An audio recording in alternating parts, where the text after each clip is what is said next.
नमस्कार विद्यार्थी मित्रांनो, आजच्या व्हिडिओमध्ये जीएमसी लातूरचा ऑनलाईन फॉर्म कशा प्रकारे भरायचा डिटेल्समध्ये न चुकता माहिती सांगणार आहे.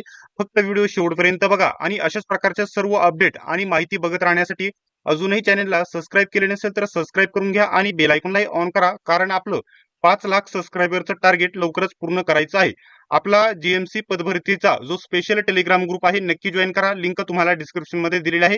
विद्यार्थी मित्रांनो, जीएमसी पदभरतीचा टेलिग्राम ग्रुप जॉईन केल्याच्या नंतर तुम्हाला तेथे फॉर्म भरण्याची लिंक भेटेल आणि संपूर्ण जाहिरात देखील तेथे तुम्हाला बघायला भेटेल. फॉर्म भरण्याच्या लिंक वरती क्लिक केल्याच्या नंतर असा इंटरफेस तुमच्या समोर ओपन होईल. आता इथं 3 ऑप्शन दिसेल. इथं रेफर टू ऍडव्हर्टाइजमेंट इथं क्लिक केल्याच्या नंतर तुम्ही जाहिरात बघू शकता आणि ज्या विद्यार्थ्यांनी आधी रजिस्ट्रेशन केलं असेल त्यांनी इथं क्लिक हिअर वरती जाऊन लॉग इन करून आयडी पासवर्ड टाकून लॉग इन करू शकता आणि फॉर्म भरू शकता. आणि ज्यांनी रजिस्ट्रेशन केलेलं नसेल त्यांनी इथं क्लिक हिअर या बटनावरती येथे तुम्ही क्लिक करा. ज्या विद्यार्थ्यांना फॉर्म भरून घ्यायचा आहे त्यांनी खाली दिलेल्या सायबर कॅफेवाल्यांचा नंबर आहे त्याच्यावरती फक्त आणि फक्त व्हॉट्सअपवरती मेसेज करायचा आहे फॉर्म भरून घेण्यासाठी. इतर कोणत्याही माहितीसाठी त्याचे मेसेज करू नका. ज्यांना फॉर्म भरून घ्यायचा आहे त्यांनीच तेथे या ठिकाणी कॉन्टॅक्ट करा व्हॉट्सअपवरती. ठीक आहे. आता त्याच्यावरती क्लिक केल्याच्या नंतर इथं क्लिक हिअर वरती क्लिक केल्याच्या नंतर इथं क्लोज बटनावरती इथे तुम्ही क्लिक करा. त्यानंतर हा ऑप्शन खाली स्क्रोल करा आणि मी सहमत आहे या बटनावरती इथे क्लिक करा. ठीक आहे. आता इथून पुढे तुमची रजिस्ट्रेशनची माहिती भरायला तुम्हाला इथे फॉर्म भरायला सुरुवात झालेली आहे. आता थोडी या ठिकाणी झूम करतो जेणेकरून सर्वांना स्पष्ट दिसेल. व्हिडिओ बघताना एकदम चांगल्या क्वालिटीमध्ये बघा म्हणजे कोणत्याही प्रकारची अडचण येणार नाही.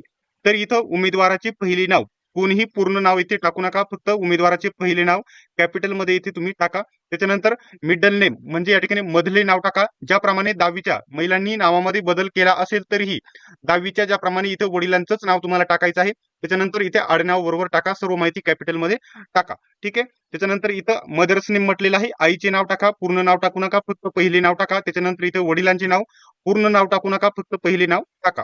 ठीक आहे. आता ज्या महिलांनी लग्नानंतर नावामध्ये बदल केला आहे, समजा त्यांनी बदल केला आहे तर इथे यस बटनावरती इथे क्लिक करा आणि नावामध्ये बदल केलेला पूर्ण नाव इथे तुम्ही टाकून घ्यायचंय. पूर्ण नाव तुम्ही टाका. इथे बदल केलेला नाही त्याच्यामुळे नो बटनावरती इथे मी क्लिक करेल. ठीक आहे. त्याच्यानंतर इथं तुम्ही जन्मतारीख इथे टाकून घ्या. जन्मतारीख सिलेक्ट करण्यासाठी वर्ष आहे याच्यावरती जा. त्याच्यानंतर जेही तुमचं जन्मवर्ष आहे ना ते तुम्ही इथे सिलेक्ट करा. म्हणजे माझं इथे मी अशा प्रकारे सिलेक्ट केलं. जो महिना आहे तो सिलेक्ट करा आणि जी ही तारीख असेल ना ती तारीख इथे सिलेक्ट करा.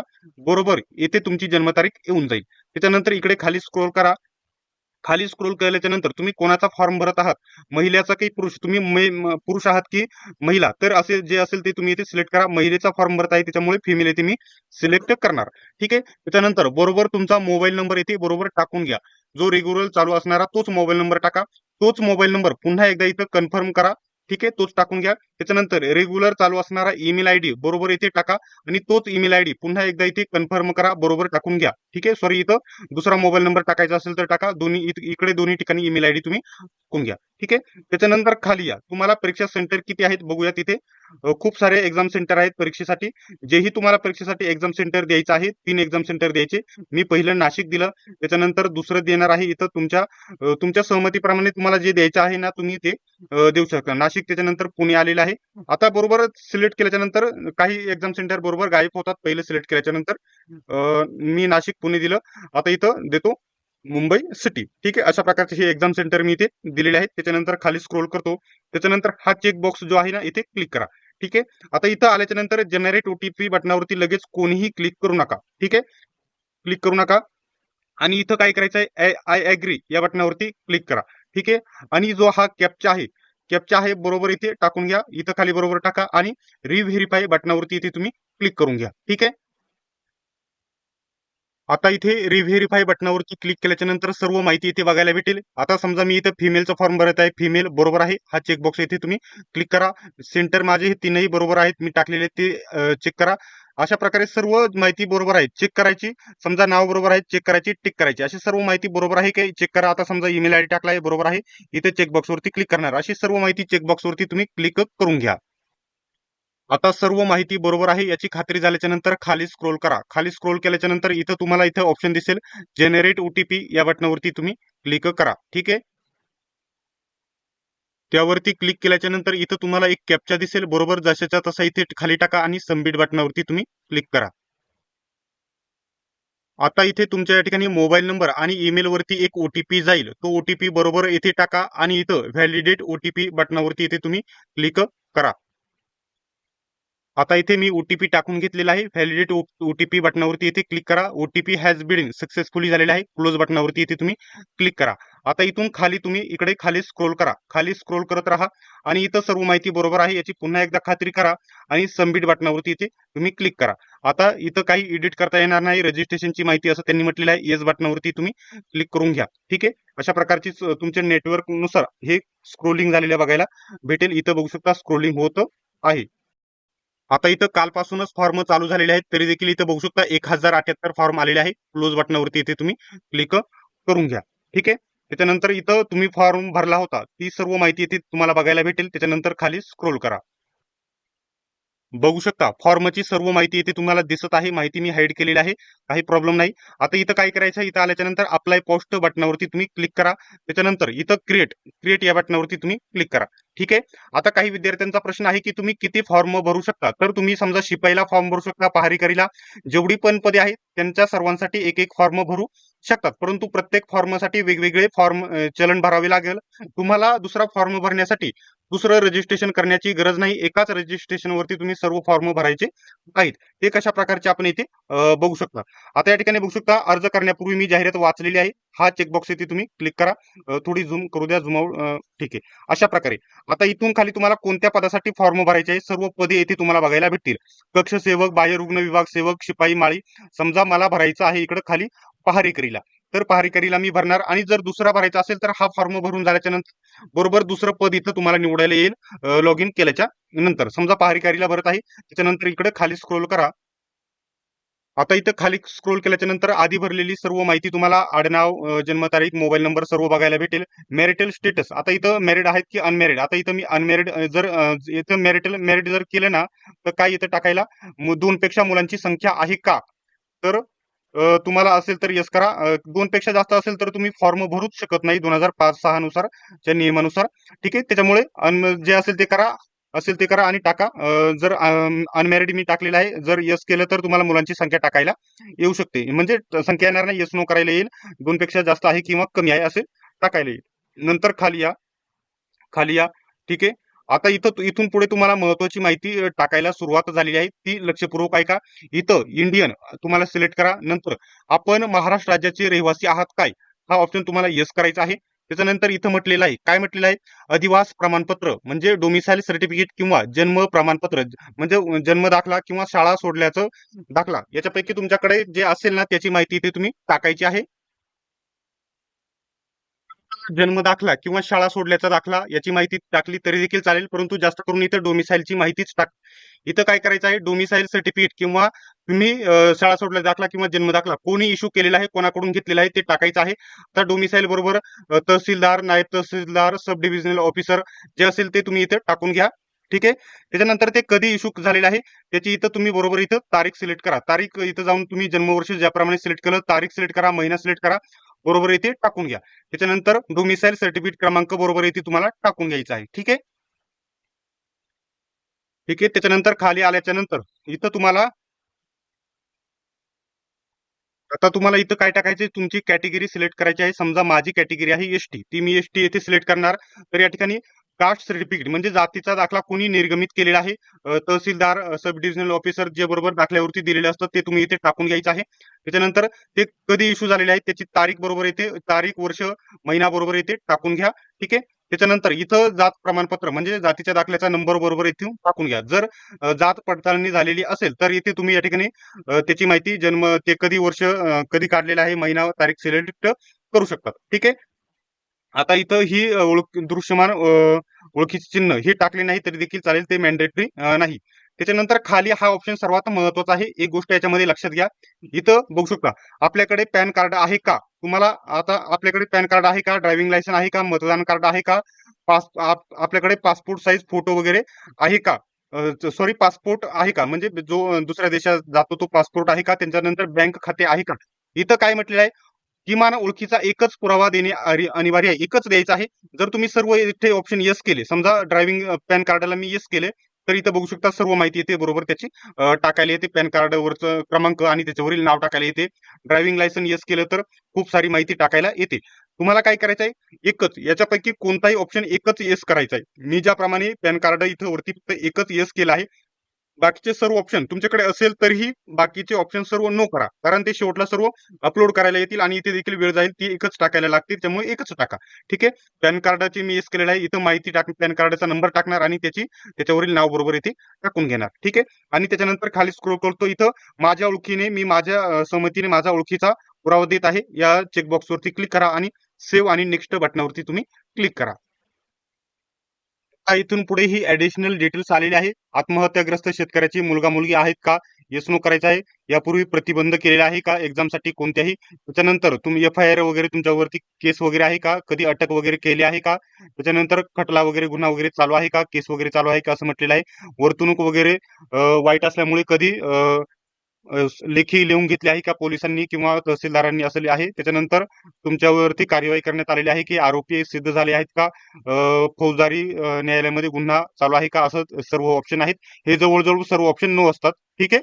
हे सर्व माहिती येस नो करून घ्या आणि इथं सेव्ह आणि नेक्स्ट बटनावरती तुम्ही क्लिक करा. इथं ओके बटनावरती क्लिक केल्याच्या नंतर इथं तुम्हाला काय करायचं आहे, तुमचा पत्ता टाकायचा आहे.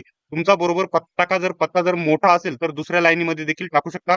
इथं कंट्री म्हणजे आपला देश महाराष्ट्र सिलेक्ट करून घ्या. त्याच्यानंतर इथं आपलं राज्य जे आहे महाराष्ट्र राज्य सिलेक्ट करून घ्या. त्याच्यानंतर जिल्हा जो आहे जो असेल तो तुम्ही इथे सिलेक्ट करा आणि इथं तुम्ही गाव किंवा शहराचं नाव, तुमच्या गावाचं नाव किंवा तालुक्याचं नाव इथं तुम्ही टाकू शकता.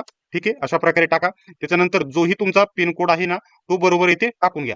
आता हा पत्रव्यवहाराचा ऍड्रेस म्हणजे करस्पॉन्डिंग ऍड्रेस हा होता आणि खाली जर तुमचा दुसरा ऍड्रेस असेल म्हणजे आता सध्या तुम्ही हा राहत असलेला आणि परमनंट ऍड्रेस जर वेगळा असेल तर तो खाली इथे तुम्ही टाकू शकता. जर तुमचा एकच ऍड्रेस असेल तर इथं या बटनावरती इथे क्लिक करा. दोन्हीकडे सारखंच ऍड्रेस होतील आणि सर्व माहिती बरोबर आहे खात्री करा आणि सेव्ह नेक्स्ट बटनावरती तुम्ही क्लिक करा.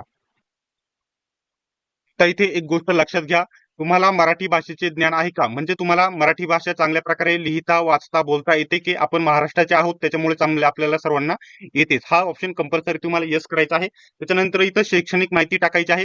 तुम्ही या ठिकाणी तू मॅट्रिक पूर्ण केलेली आहे का, म्हणजे तुम्ही 10वी पास आहात का, तर तुम्हाला कंपल्सरी हा ऑप्शन येस करायचा आहे. त्याच्यानंतर इथं बोर्ड सिलेक्ट करायचा आहे, महाराष्ट्र स्टेट बोर्ड. त्याच्यानंतर तुम्ही शाळा किंवा संस्थेचे नाव, तुम्ही कोणत्या शाळेमध्ये आहात त्या शाळेचे नाव तुम्हाला बरोबर इथे टाकून घ्यायचं आहे.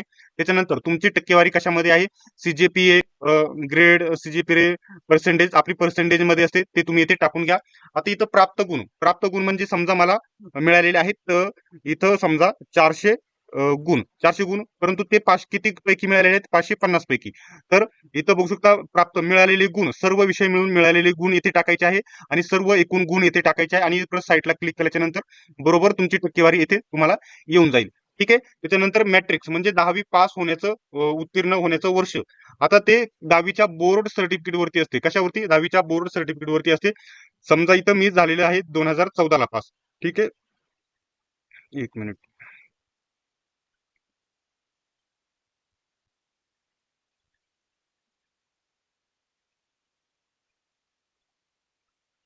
ठीक आहे. बघू शकता इथे मी 2014 ला पास झालो. महिना कोणता होता, समजा जून महिना होता आणि तारीख होती 11. ते बरोबर बोर्ड सर्टिफिकेट वरती कोपऱ्याला असते खाली. ठीक आहे. अशा प्रकारे इथे टाकून घ्या. त्याच्यानंतर ज्याप्रमाणे 10वीची माहिती टाकली त्याचप्रमाणे 12वी तुम्हाला इथे ठिकाणी 12वी सिलेक्ट करा. त्याच्यानंतर शाळेचं नाव टाका, टक्केवारी कशामध्ये आहे, पर्सेंटेज मध्ये असेल ते सिलेक्ट करा आणि बरोबर टाकून घ्या. डिप्लोमा वगैरे केला असेल तर ती माहिती टाकू शकता आणि फक्त जर 10वीची माहिती टाकली तरी देखील चालणार आहे. परंतु जास्त शिक्षण झाले असेल तर सर्व माहिती टाकायला हरकत नाही. ग्रॅज्युएशन, पोस्ट ग्रॅज्युएशन अशा प्रकारे सर्व माहिती इथे बरोबर टाकून घ्या. ठीक आहे. आता मी फक्त इथे 10वीची माहिती इथे टाकणार आहे, बाकीची टाकत बसणार नाही. ठीक आहे. 12वीची इथं मी एक मिनिट, 12वीची इथे टाकणार नाही, हे मायनस तुम्ही करू शकता. बाकी फक्त 10वीची माहिती टाकली चालेल, कारण फक्त 10वी पास वरती जागा आहेत. इथं सेव्ह आणि नेक्स्ट बटनावरती तुम्ही क्लिक करा. ठीक आहे. आता इथे शेवटचा टप्पा आलेला आहे. तुम्हाला तुमची कागदपत्रे अपलोड करायची आहेत. आता इथं तुम्हाला नजीकच्या काळातील पासपोर्ट साईज फोटो, तुम्हाला पासपोर्ट साईज फोटो अपलोड करायचा आहे. त्या फोटोची साईज ही किती असायला पाहिजे, तर 80 केबी असायला पाहिजे. 80 केबीच्या पुढे 80 केबी ते 200 केबी या दरम्यान तुम्हाला तुमच्या फोटोची साईज असणे गरजेचं आहे. अपलोड करण्यासाठी इथं क्लिक हिअर वरती जायचं आणि इथं 2 ऑप्शन असतील तुम्हाला. 2 ऑप्शन दिसतील तुम्हाला इथं फॉर्म भरण्यासाठी सॉरी फोटोसाठी. एक आहे कॅप्चर्ड फोटो म्हणजे याच्यावरती click here to capture photo याच्यावरती क्लिक केल्याच्यानंतर तुम्हाला लाईव्ह फोटो ओपन होईल. तुमचा कॅमेरा ओपन होईल. तुम्ही त्याच्यावरती फोटो बरोबर सरळ उभे राहून फोटो तुम्ही क्लिक करू शकता. आणि दुसरा आहे अपलोड फोटो. याच्यावरती जाऊन तुम्ही गॅलरीमध्ये जाऊ शकता आणि गॅलरीमधून इथं फोटो तुम्ही अपलोड करू शकता. फोटोची साईज ही 20 केबी ते 80 केबी सॉरी 80 केबी ते 200 केबी या दरम्यान असायला पाहिजे. त्याच्यानंतर तुम्हाला इथं सही अपलोड करायची. सहीची साईज देखील 80 केबी ते 200 केबी या दरम्यान असायला पाहिजे. ठीक आहे. त्याच्यानंतर इथं तुम्हाला काय करायचे आहे अपलोड. तुम्हाला 10वीचं तुम्हाला मार्कशीट किंवा बोर्ड सर्टिफिकेट दोन्हीपैकी एक अपलोड कोणतंही केले तरी देखील इथे चालणार आहे. त्याची साईज किती असायला पाहिजे लगेच सांगतो. त्याची साईज ही 100 केबी ते 2 MB पर्यंत असायला पाहिजे. ठीक आहे. आणि इथून खालच्या सर्व डॉक्युमेंटची साईज ही 100 केबी ते 2 MB पर्यंत चालेल. त्याच्यानंतर इथं तुमचा डोमिसाईल सर्टिफिकेट इथं अपलोड करायचं आहे. अधिवास प्रमाणपत्र. त्याच्यानंतर जातीचा दाखला इथे अपलोड करायचा आहे. त्याच्यानंतर पॅन कार्ड. आता तिकडे फक्त आपण पॅन कार्डाला यस केलं होतं त्याच्यामुळे एकच अपलोड करायला आले आहे. तिकडे जर सर्व तुम्ही ऑप्शन टाकत बसले असते तर सर्व अपलोड करायला आले असते. इथं पॅन कार्ड बरोबर इथे तुम्ही अपलोड करून घ्या. आणि इतर कोणत्या ठिकाणी MSIT टायपिंग वगैरे एखादं झालं असेल तर इथं अपलोड करू शकता. नाही केलं तरी देखील चालेल. आता इथं उमेदवाराचे नाव आणि किती चलन आहे ते तुम्हाला इथं आलेलं आहे. ठीक आहे. त्याच्यानंतर इकडे खाली स्क्रोल करा. खाली स्क्रोल केल्याच्या नंतर एवढे पण जे चेकबॉक्स दिसत आहे हे तुम्ही बघू शकता इथे. ठीक आहे. अशा प्रकारचे हे चेकबॉक्स सर्व तुम्ही इथे क्लिक करून घ्या. हे चेकबॉक्स क्लिक करण्याचं एकच कारण आहे कारण तुम्ही आपल्या सहमतीने हे करत आहात त्याच्यामुळे हे करायचं आहे. आता सर्वात महत्वाचा पॉईंट इथे 2 मिनिटांमध्ये सांगणार आहे. इथं प्रिव्ह्यू बटनावरती तुम्ही क्लिक करा. प्रिव्ह्यू बटनावरती तुम्ही क्लिक केल्याच्या नंतर तुम्ही आतापर्यंत जेवढा पण पूर्ण फॉर्म भरला आहे पूर्ण फॉर्म भरलेला आहे ना तो पूर्ण इथं ओपन झालेला बघायला भेटेल. याचा हा अशा प्रकारे सर्व चेक करून घ्या. सर्व चेक करा. याच्यामध्ये जर काही चूक असेल तर इथं ओके बटनावरती इथे तुम्ही क्लिक करा. ओके केल्याच्या नंतर इथे बॅक बटनावरती जाऊन तुम्ही याच्यामध्ये दुरुस्ती करू शकता आणि पुन्हा सेव्ह आणि नेक्स्ट करून तुम्ही दुरुस्ती करा. आणि पुन्हा इथं काय करायचं आहे इथं पुन्हा प्रिव्ह्यू बटनावरती यायचं आहे. त्याच्यामध्ये बदल झाला आहे का जी तुम्ही दुरुस्ती केली आहे ती बरोबर आहे का ती चेक करा. आणि संपूर्ण माहिती जर ही बरोबर असेल चेक करा. पूर्ण फॉर्मच तुम्ही चेक करायचं आहे. पूर्ण माहिती बरोबर आहे तर पुन्हा इथे काय करायचं आहे ओके बटनावरती इथे क्लिक करा. क्लिक केल्याच्या नंतर इथं सबमिट बटनावरती तुम्ही क्लिक करून घ्या. आता एक गोष्ट लक्षात घ्या. सर्व डॉक्युमेंट्स अपलोड केल्याच्या नंतर आता इथं फोटो अपलोड केला तर व्ह्यू बटनावरती क्लिक करा. आता अपलोड केलाय इथे व्ह्यू सिग्नेचर इथे सर्वांना हे सर्व जे अपलोड केले आहे सर्वांना एकदा व्ह्यू बटनावरती क्लिक करा. ते ओपन नाही झाले तरी देखील चालेल. तिथे एरर दाखवेल तरी देखील चालेल. काही प्रॉब्लेम नाही. परंतु व्ह्यू बटनावरती क्लिक करा तरच तुमचा फॉर्म सबमिट होईल. सबमिट बटनावरती आता मी क्लिक करतो. आता बघू शकता व्ह्यू करायचा असं सबमिट होणार नाही. अशा प्रकारे सर्वांच्या व्ह्यू बटनावरती क्लिक करा. आता इथे सबमिट बटनावरती क्लिक केल्याच्या नंतर पेमेंटची प्रोसेस ओपन होईल. सर्वात सोपे तुम्हाला पेमेंट करायला या ठिकाणी UPI ने जाणार आहे. ठीक आहे. UPI हा बटनावरती इथे तुम्ही क्लिक करा. इथं शो स्कॅनर या बटनावरती इथे क्लिक करा. तुमचे स्कॅनर इथं ओपन होईल. 5 मिनिटाचं इथे टायमिंग राहील. त्याच्यामध्ये तुम्ही पेमेंट करून टाकायचं आहे. तुम्ही तिथे पेमेंट केल्याच्या नंतर पेमेंट स्लिप डाउनलोड करून घ्यायची आहे. त्याच्यानंतर तुम्ही काय करायचं आहे तुमचा फॉर्मची प्रिंट देखील डाउनलोड करून घ्यायची आहे. त्याच्यानंतर दुसरा फॉर्म भरायचा असेल तर पुन्हा ID पासवर्ड टाका, लॉग इन करा आणि तिथं पोस्ट सिलेक्शन वरती जाऊन तुम्ही नवीन फॉर्म भरू शकता. ठीक आहे.